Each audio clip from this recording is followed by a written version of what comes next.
If you had a dream of the exotic East, it might look much like this. But this is one of Europe's great cities, Istanbul. Its people, the Turks, are determined to be European. Their government hopes by the end of this century to make their country a full member of the European Economic Community. This is a film about their ambition and the obstacles in its way. I believe that all developing countries are in a card game and they're given a certain amount of cards, and whoever plays their hand the best under those giving circumstances is the most successful country. And I believe countries are like businesses. If it is run well, it can go ahead. If not, it crumbles. When history was dealing the cards, it didn't hand out many trumps to the Turks. 1,000 years ago, they marched into Europe from the east, and they remain today on Europe's eastern fringe, astride the great international seaway of the Bosphorus. The other side, across that new soaring bridge, is still Turkey, but over there, it's Turkey in Asia. This vast, poor nation is literally a bond between the continents, from the Mediterranean to Arabia. Only 1/30 of Turkey's land area is in Europe, where Bulgaria and Greece are its neighbors. To the south, its neighbors are the oil-rich but sometimes warring states of the Middle East. To the east and north lies the Soviet Union. The seaway that divides their country is open under international convention to ships of all nations. And here is a Soviet fleet exercising its right of passage past the heart of Istanbul.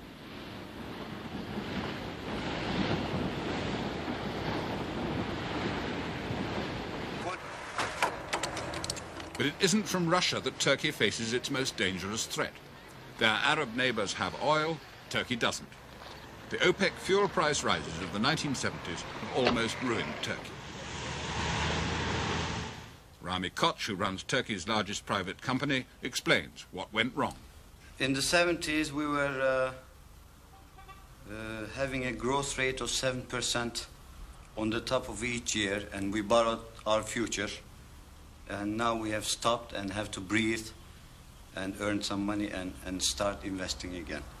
Naturally, this was coupled with government economic decisions that were wrong at those times, and we had 100% inflation, and the oil crisis that came in 1973 added up to our problems.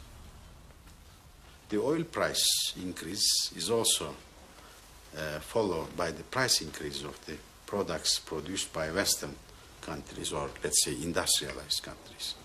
That means Turkey has been squeezed in two pressures, from the oil producing countries, on the other hand, from more developed countries. The two-way squeeze has been too much for Turkish democracy. Rival leaders for 20 years offered competitive promises to the people, but they haven't delivered either prosperity or peace. First in 1960, then again in 1971, the Turkish army abolished parliament. The politicians like the system, the army disapproves. Each time the soldiers have handed back power to the politicians, and the politicians have failed to keep the peace. This is the Taksim Square shooting in Istanbul, 1977. At least 36 people died.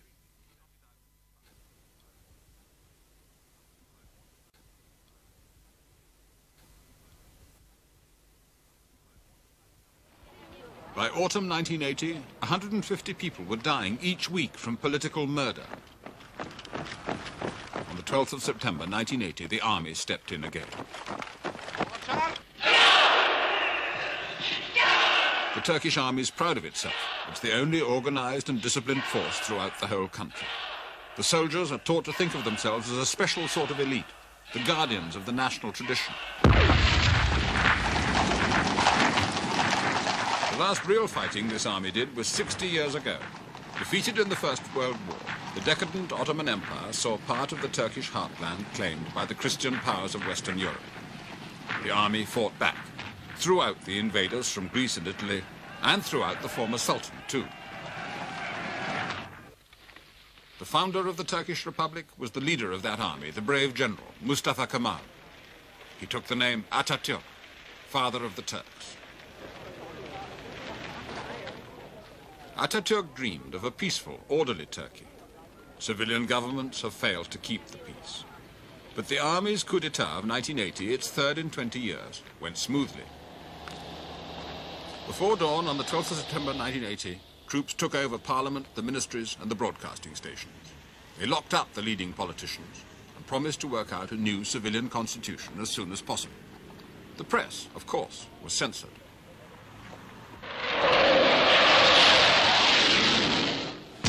The Turkish army is run and equipped on American lines. It's the second largest in NATO. General Kenan Evren, the new head of state, is American trained. So are most of his colleagues.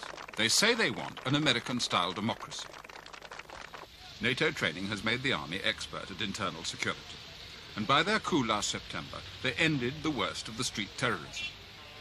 The security forces have sometimes behaved brutally, particularly towards political prisoners. But last autumn, at least, there was quiet in the streets. The nighttime curfew only made the days busier.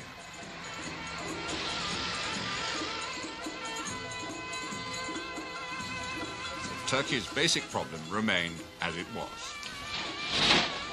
They can't afford imported fuel to keep their transport running.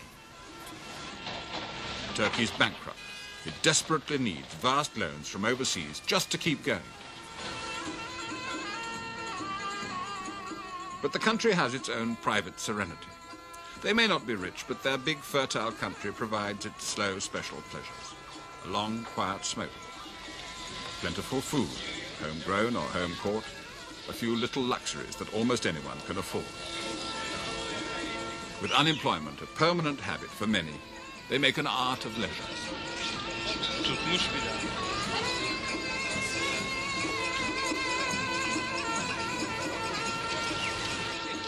Even in the heart of Istanbul, one of the world's most ancient and cosmopolitan great cities, life isn't too different from that of a big village. Cleanliness for Muslims is part of godliness, as it's always been. The Turks grow and make and sell to each other practically everything they need, except oil for fuel and modern machines.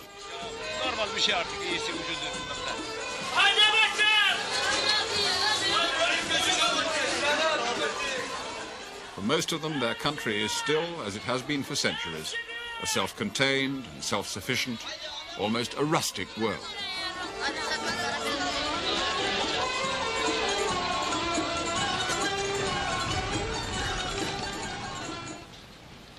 But once every 5 years, the streets empty, as Turkey faces up to the fact that will change the life of every Turk. It's census day. Until everyone's been counted, they stay at home by order under military curfew. Between 1945 and 1975, the population of Turkey more than doubled, from 19 to 40 million. By the year 2000, it will more than double again. There will be over 90 million Turks. And the extra people will live in the bursting cities, not in the old way on the farms, feeding themselves. The old way was settled and confident. The children of every town and village start their day with a profession of faith in their future. I am a Turk. I am honest and industrious. May my existence be sacrificed for that of the Turkish nation. O great Atatürk, who gave us our unity, I give you my pledge that I shall follow the paths you have opened.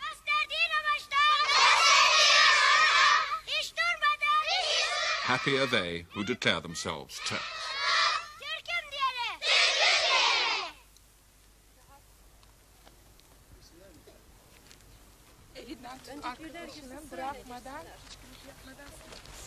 It'll be a new and crowded Turkey that these children inherit.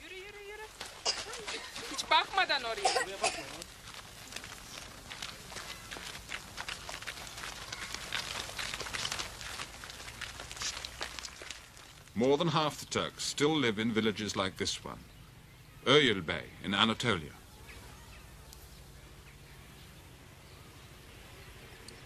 The government has installed electricity, but people can't afford to switch it on. As the price of energy soars, the old ways have come back. Cow dung cakes to burn for warmth and cooking are once again the staple fuel of Bey. The crops and animals suffer. The dung that's burnt would bring rich harvests if spread on the fields for manure. Since they've got electricity, some villagers have television as well, and the aerial captures from the sky images of unattainable wealth.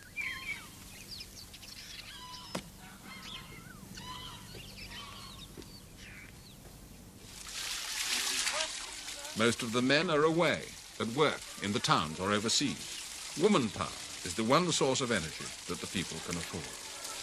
And the oil crisis of the 1970s has made them keep on using the old pots and the old back-breaking ways.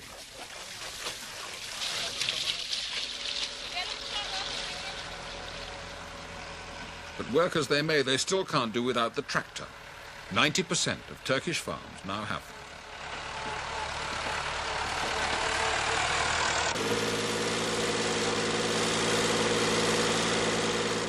Tractors are indispensable to the wheat harvest. And in 1980, a ton of wheat just about bought 1 barrel of crude oil.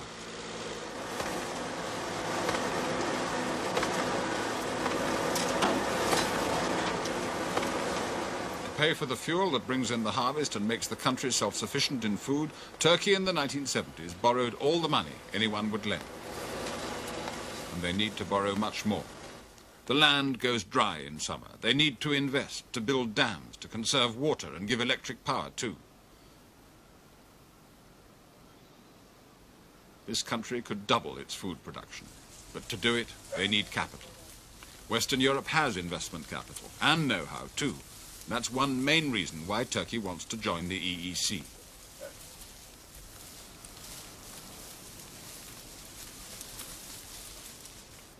But a lot of what Turkey's farms produce isn't what Western Europe wants.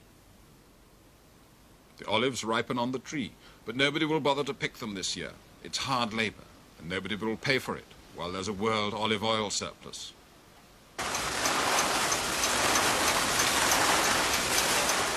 The tomatoes in their season come off the fields in tons. The canning firm's got it organized, supplies the seed, buys the fruit, pays the laborers a share. It's farming on mass production line. But again, this is a tough, competitive business.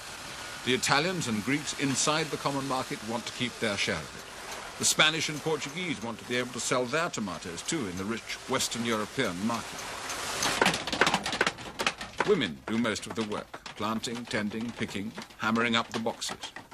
Their share of the crop is a living for a lot of families, however low the pay.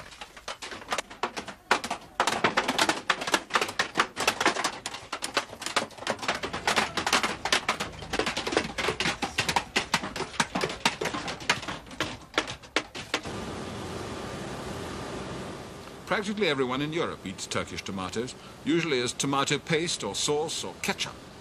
Italian farmers in particular complain that they can't compete against the cheap Turkish paste.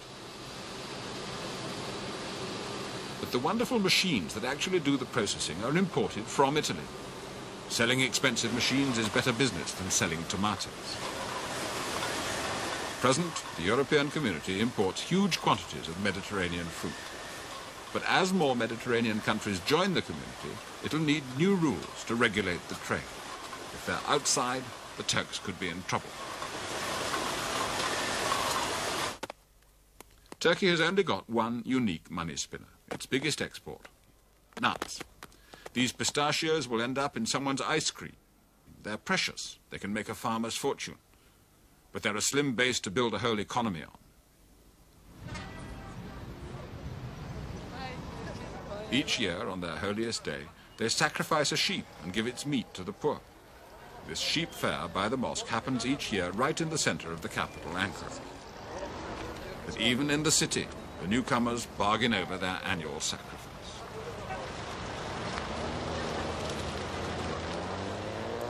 Almost 100,000 people a year migrate into the city from the countryside. To make a home, the newcomers squeeze onto any vacant plot of land, piling houses up the steepest hill.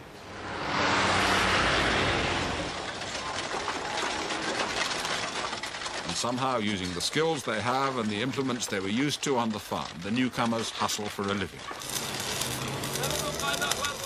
Here, along the pavements in the dust, an industrial revolution is on its way. It takes determination and amazing ingenuity to make a living this way, keeping old American cars on the road when they rightly belong on the junk heap or in a museum. The workers aren't insured. These boys are 13 years old. They'll probably be sacked as soon as they can claim adult wages, but they're learning a trade. Bashir started life as one of these unauthorized apprentices, and on that slim basis, he's built himself a reasonable life. Out on the fringe of the town is his home, and he's proud of it. Ankara's industrial suburbs are full of these particularly Turkish houses. They call them gecekondu. The law says that if you can find some unoccupied land and put up a roof over it, nobody may tear it down. It's an entirely do-it-yourself property. Bashir isn't even really sure he owns it, but it's home for his big family. His grandfather died when Bashir was a schoolboy. The family moved to the big city. Bashir's just got married himself to a girl from the remote Black Sea village where he was born. Bashir's grandmother shares the house. So does his mother, and his kid brother, and his sister too. Life in the city's tough, but hard work brings a few luxuries. Kemal Atatürk, the father of the Turks, might well be proud of the house Bashir built. To a few, Turkey's industrial revolution has brought immense wealth. Sakip Sabancı's father was a cotton picker. The sons are multi-millionaire. Faraza, Türk toplumuna 30-40 sene evvel sorsaydık, nüfus bu denli büyüyecek ve bu nüfusun bütün isteklerini ulusta üreteceksiniz. Bunun cevabı olmayacak şeyi istiyorsun, hayır olurdu. Hayır, olmadı. Daha ileri bir adım gitseydik, bununla da kalmayacaksınız. Siz ayrıca dış memleketlere ihracata başlayacaksınız denseydi, ona da cevabımız rüya görüyorsun, hayalperestsin, vazgeç bu rüyadan olurdu. Ama şimdi size söylüyorum, üstüne basa basa dikkatinize sunuyorum ki biz Türk toplumu rüyayı gerçekleştirdik. Hayal zannedilen işi başardık. Onun için competition'dan, rekabetten de korkmuyoruz. Competition would be something new to Turkey's private industry. There are half a dozen huge conglomerates running businesses like this iron farm. They've all been carefully fostered by the government. Imports from abroad are restricted. Home production is encouraged. What these firms do is to buy foreign machinery and know-how and put it to work to supply the protected home market. They don't have to be cheap or efficient since there's no competition. If you can afford to buy a car in Turkey, you buy a Turkish-made one or do without. There's a Turkish name on the cylinder block, but the design of the car and many of its components come from abroad. Some components made here are shipped off for assembly in Western Europe. It's price that counts, not nationality, in the multinational motor industry. The Turkish government keeps out imports of finished cars, particularly from Japan. The cars made here are an old Fiat design from Italy with a Turkish name on it. The plant's partly Turkish-owned, and it provides a lot of jobs for Turkish workers.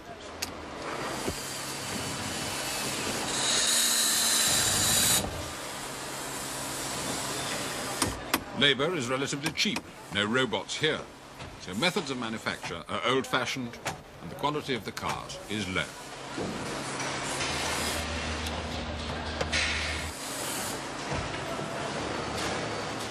It's much the same with refrigerators. Because labour's cheap, the finished goods are cheap. This plant can deliver a complete fridge-freezer, Italian style, for about £50 sterling. But nobody in the EEC is keen to import handcrafted Turkish fridges. For that matter, few people inside Turkey can afford to buy any sort of fridge just now. The plant is working at about half the capacity it was designed for. Industries like this, designed to supply the home market with cheap, low-quality goods behind powerful controls on imports, don't make much profit. No wonder the industrialists want to change and are interested in the European common market.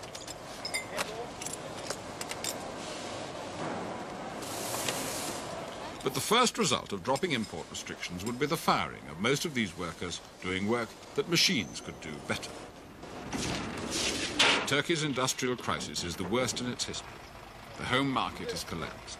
They're now trying to sell goods all over the world. The easy ways they're used to are over.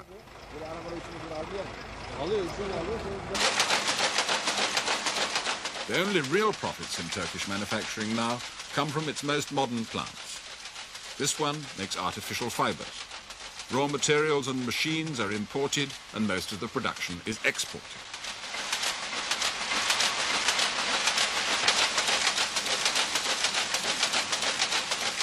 A plant like this could be literally anywhere. The West European textile industries claim it's unfair competition because their own plants are less up to date.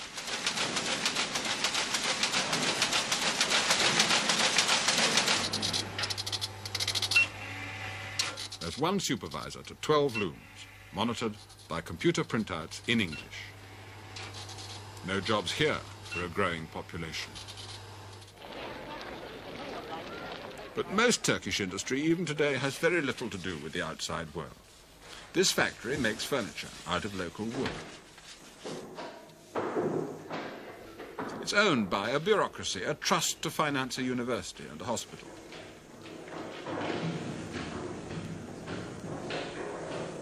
Its profits come from contracts awarded without competition by the government to make desks for bureaucrats. It's astonishingly inefficient. Civil servants don't complain to the makers if the drawers don't fit their desks. And this is exactly the sort of protected industry that the new breed of Turkish industrialists would like to sweep away in an economic revolution to make Turkey more efficient and more European. We know the consequences. It will not be easy in the beginning. We will have to change our thinking. We will have to rethink our industrialization program. Some of the business will probably go out and collapse, but we will form other businesses. We will have to attract more foreign investment in Turkey because with foreign technology and foreign money can we only compete with Western European businesses and industry, and we will also concentrate more on agriculture and foodstuffs, like Spain will do and like Italy does and like most probably Greece will do. From its North European beginnings, the EEC is reaching out towards the shores of the Black Sea. We've looked at some of the problems for Turkey. Our next film will examine its brighter hopes.